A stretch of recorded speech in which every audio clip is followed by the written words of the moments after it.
नमस्कार, कामतगिरी अभय न्यूज में आप सभी दर्शकों का स्वागत है। मैं हूं पूजा। मिलते हैं छोटे से ब्रेक के बाद और आप देखते रहिए Abhay TV. Shriji international public school हमारी संस्था सीबीएसई से मान्यता प्राप्त है, जहां विशाल भव्य भवन में प्ले ग्रुप से इंटरमीडिएट की शिक्षा कुशल अध्यापक अध्यापिकाओं द्वारा दी जाती है। प्राकृतिक वातावरण में अवस्थित बच्चों को उच्च गुणवत्ता की शिक्षा प्रदान करने की एकमात्र संस्था। हमारे यहाँ इंटरमीडिएट कक्षाओं में भौतिक विज्ञान, रसायन विज्ञान और जीव विज्ञान की आधुनिक तकनीक से सुसज्जित प्रयोगशालाएं, कंप्यूटर लैब, शानदार पुस्तकालय, बच्चों के खेलकूद के लिए विशाल मैदान है, जहां बच्चों के मनोरंजन हेतु सभी प्रकार के झूले, स्लाइडिंग आदि की भव्य व्यवस्था है।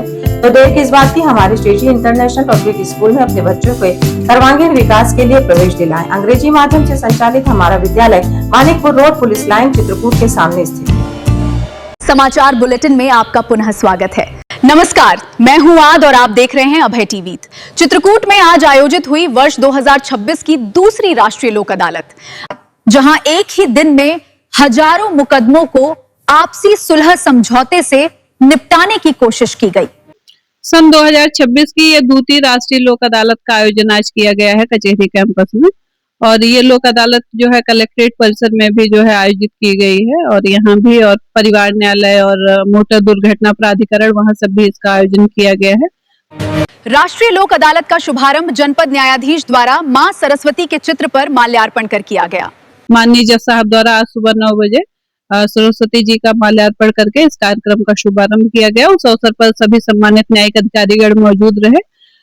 इस लोक अदालत का मुख्य उद्देश्य आम जनता को सस्ता, सरल और त्वरित न्याय दिलाना, ताकि सालों से चल रहे मुकदमे आपसी सहमति से खत्म हो सकें।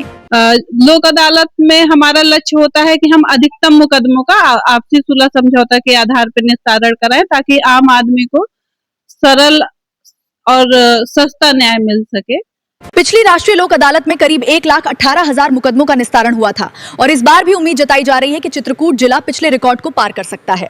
और पिछली बार हमने जो है हमारा चित्रकूट जनपद से 1,18,000 मुकदमों का निस्तारण हुआ था, तो इस बार भी हम उम्मीद कर रहे हैं कि हम पिछले वाले लक्ष्य को हासिल करेंगे और चित्रकूट जनपद का अच्छा डिस्पोजल जो है वो राज्य विधिक सेवा प्राधिकरण के पास भेजा जाएगा। राष्ट्रीय लोक अदालत 2026, सस्ता और सरल न्याय। चित्रकूट लाइव।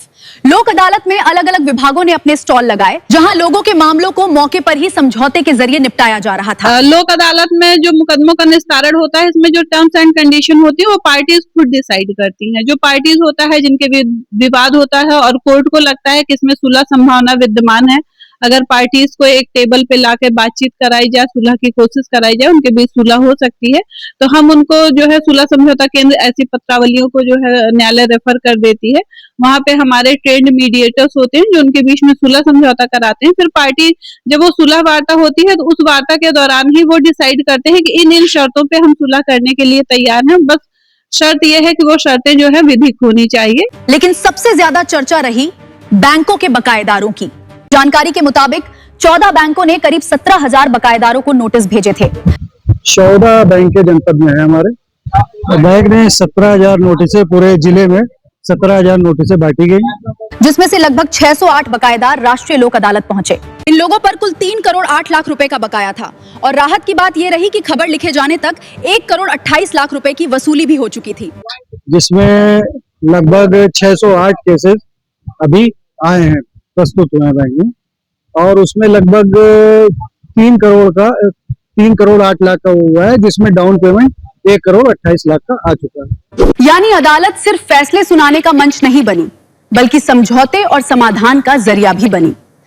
कानूनी तौर से अनुमन्य होनी चाहिए, फिर वो अपना रिटन एक एग्रीमेंट तैयार करते हैं, अपनी शर्तें बताते हैं, कोर्ट के पास ले जाते हैं। कोर्ट जब पाती है कि शर्तें जो है विधिमान्य है, तो कोर्ट उन्हीं शर्तों के तहत उनके मुकदमे का निस्तारण कर देती है। अब सबसे बड़ा सवाल ये है, क्या चित्रकूट की ये राष्ट्रीय लोक अदालत पिछली बार की तरह अपना लक्ष्य हासिल कर पाएगी? इसका जवाब मिलेगा शाम को आने वाले आधिकारिक आंकड़ों में। अगर सुलह समझौते के आधार पे आप लोक अदालत में अपना मुकदमा डिसाइड करवा रहे हैं, तो अपील का प्रावधान इसके लिए नहीं है। फिलहाल के लिए इतना ही।